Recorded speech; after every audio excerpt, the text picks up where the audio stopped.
Halo guys, welcome back again to my channel. Bersama saya Hansen di sini, dan seperti biasanya setiap harinya saya akan buatkan video seputar cryptocurrency. So bagi teman-teman tertarik seputar cryptocurrency, boleh aja langsung buat saya like dan juga subscribe. Jangan lupa juga untuk hidupkan lonceng notifikasinya supaya teman-teman gak ketinggalan update terbaru seputar cryptocurrency. Oke, seperti biasa guys, kita akan mulai dari coin market cap terlebih dahulu. Kita akan bahas Bitcoin lagi. Pada hari ini secara global market cap crypto berada di angka 2,25 triliun dolar atau turun sekitar 0,77%. Nah, Bitcoin sendiri berada di angka 48.900-an, turun 0,52%, kemudian Ethereum 4.002 dolar, Binance Coin 558, kemudian Solana 167, Cardano 1,32 dolar, XRP 0,82, Polkadot 29 dolar, dan juga Terra Luna berada di urutan ke-10 dengan harga 61 dolar. So, overall hari ini kita melihat top 10 top performernya ada di urutan ke-9 dan ke-10 ya, masing-masing dengan kenaikan 3% dan kurang lebih 5%. Sisanya kita mendapati ada koreksi kecil. So, itu adalah outlook sementara dari beberapa top coin yang ada. Sekarang kita masuk dulu ke data-data terbaru hari ini. Pertama, ini adalah data dari Glassnode, dan di sini dikatakan oleh Cryptocurrency News, over 37% of Bitcoin supply has not moved in 3+ years, an all-time high. Jadi ini adalah data on-chain yang menunjukkan persentase supply Bitcoin atau stok Bitcoin yang terakhir kali aktif itu lebih dari 3 tahun yang lalu.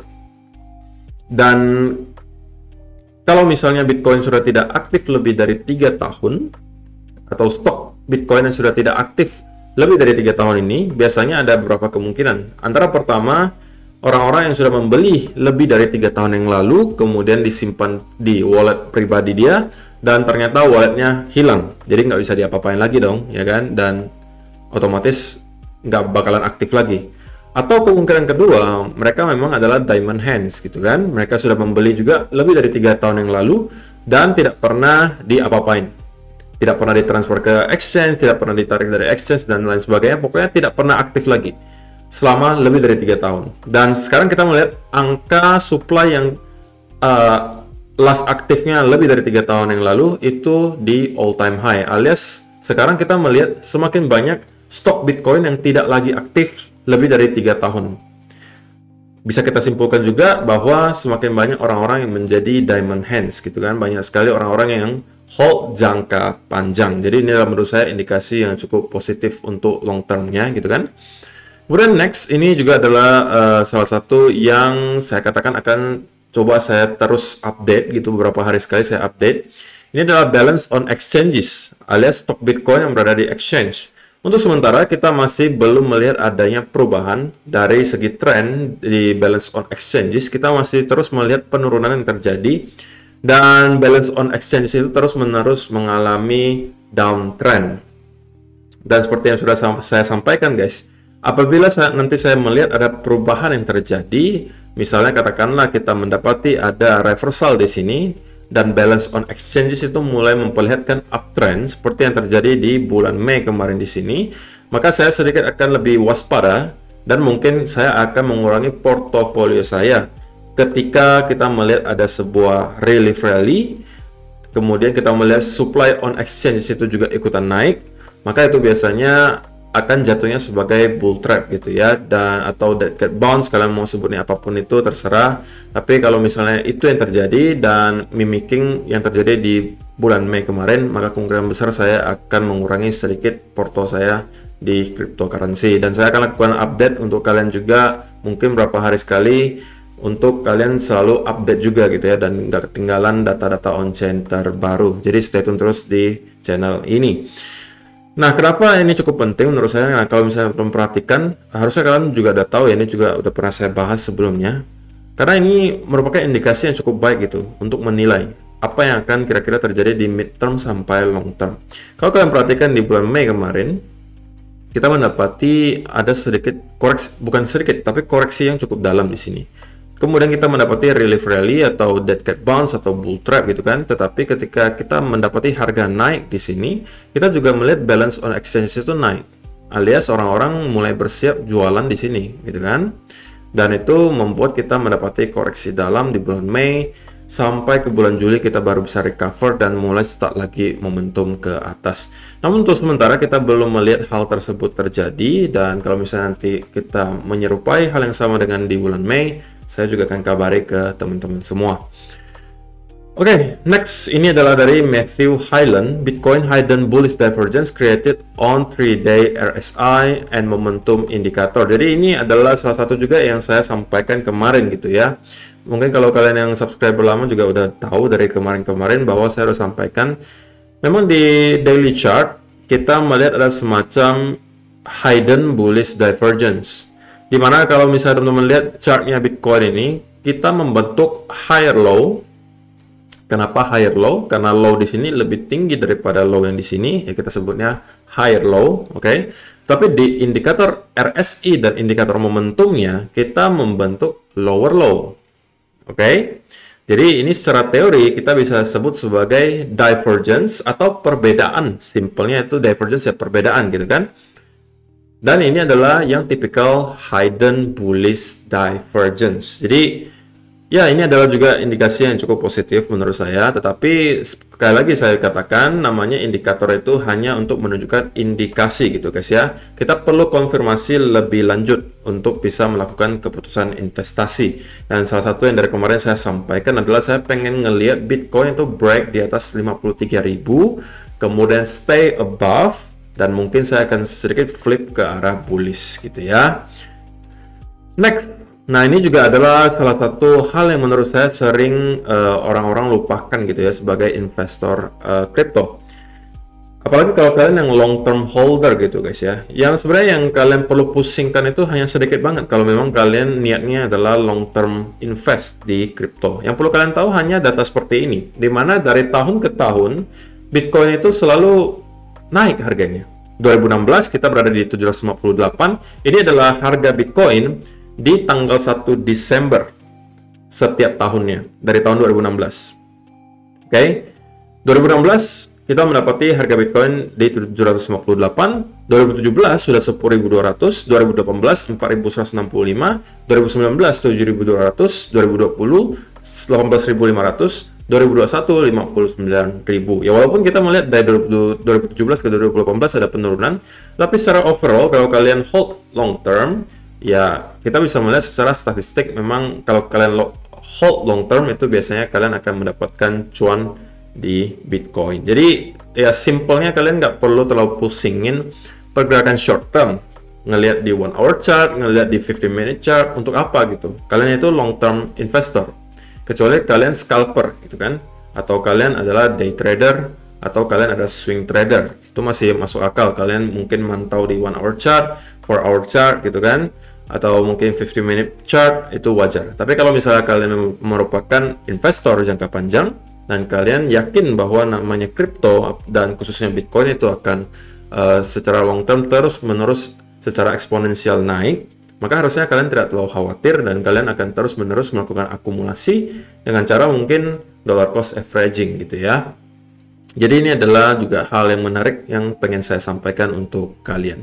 So itu adalah beberapa data yang saya temukan hari ini. So kita langsung aja sekarang masuk ke chartnya Bitcoin. Dan kita mulai dari weekly chart terlebih dahulu.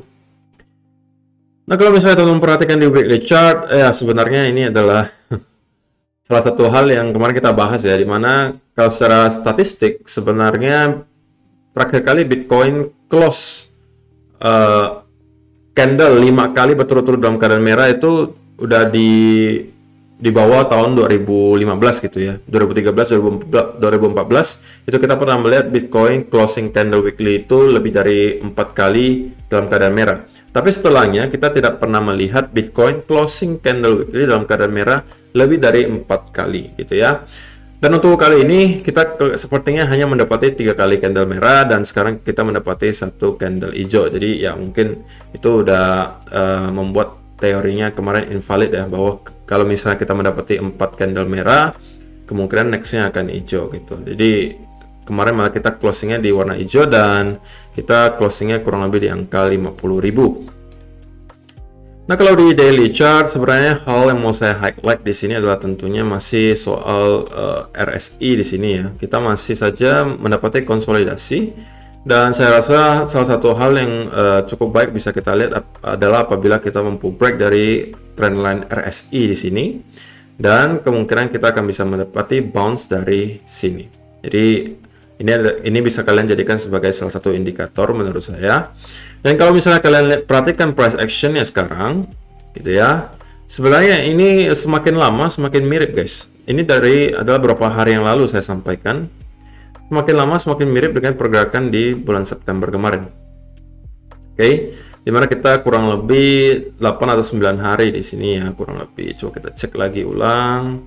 Ya, 9 hari kita berada dalam keadaan sideways sebelum pada akhirnya kita mendapati rally berikutnya. Anggap saja kita mulai dari candle ini, maka kita kurang lebih juga sudah 8 bars. Jadi kalau misalnya kita mimicking yang terjadi di sini, maka harusnya besok juga udah akan ada rally lagi. Tapi itu kalau mengikuti, dan itu kan tidak harus gitu ya guys ya. Tapi mudah-mudahan saja kita bisa melihat hal yang sama terjadi.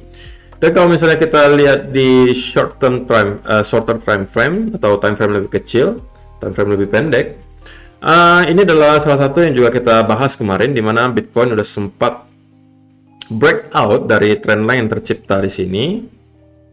Dan saya sampaikan ke teman-teman kemarin di sekitaran sini bahwa selama kita mampu stay above di sini, kemungkinan kita akan kembali nge-retest area resistance berikutnya di sekitaran angka $50.000. Dan seperti biasa, kita kembali ke reject lagi. Oke. Nah, ini adalah hal yang wajar gitu guys. Kenapa? Ya kita overall masih dalam keadaan sideways gitu. Yang namanya sideways ya kita cuma main antara satu area dengan area lainnya bolak-balik saja. Yaitu yang dinamakan sideways gitu kan. Dan kita sepertinya belum benar-benar selesai sideways-nya, karena kita sepertinya mendapatkan rejection lagi dari area major resistance di angka 50.000. Namun sekarang sepertinya tertahan sedikit di area trendline di sini. Oke, kita juga mendapatkan sedikit rebound lagi. Dan sebenarnya kalau secara overall belum banyak yang berubah. Kita belum bisa ngapa-ngapain sebelum Bitcoin benar-benar memutuskan gitu ya. Pengennya ini breakout ke arah atas atau breakout ke arah bawah gitu. Karena sepertinya para bull dan bear ini masih fighting cukup keras untuk mempertahankan area mereka, di mana satunya adalah area major support. Bull nggak mau kehilangan major support ini, sama juga bear sepertinya nggak mau kehilangan major resistance di sini. Karena semakin banyak kita kehilangan major support, maka akan semakin banyak bull yang mungkin kehilangan confidence dan start jualan. Sebaliknya, kalau kita kehilangan major resistance, maka kemungkinan juga semakin banyak bears yang akan kehilangan confidence dan mulai juga buy Bitcoin-nya. Jadi, simpelnya seperti itu ya guys ya. Dan untuk sementara ya sama aja guys, kalian mungkin saya pribadi kalau untuk trading saya masih akan terlebih dahulu menunggu. Tidak banyak yang bisa kita lakukan sekarang. Sama aja dengan yang terjadi di sini guys. Oke, dimana kita mendapati area dimana kita ngebosenin banget, istilahnya ngebosenin banget selama beberapa hari karena kita nggak ngapa-ngapain di sini. Cuman ya perlu kalian tahu ya, namanya market kadang-kadang memang ada fase dimana kita perlu wait and see terlebih dahulu di sidelines karena keadaan market yang masih sideways gitu. Seperti yang udah saya kemarin jelaskan juga, kalau misalnya kita trading dalam keadaan sideways itu, kecuali kalian scalper gitu ya, sisanya itu mungkin kurang efektif gitu. Kalau misalnya kalian adalah swing trader, kemudian kalian ada day trader, mungkin kalian sedikit kurang efektif kalau misalnya trading dalam keadaan sideways, kecuali kalian adalah scalper gitu ya. Kalau scalper itu ya mungkin masih bisa lah curi-curi sedikit walaupun kita dalam keadaan sideways.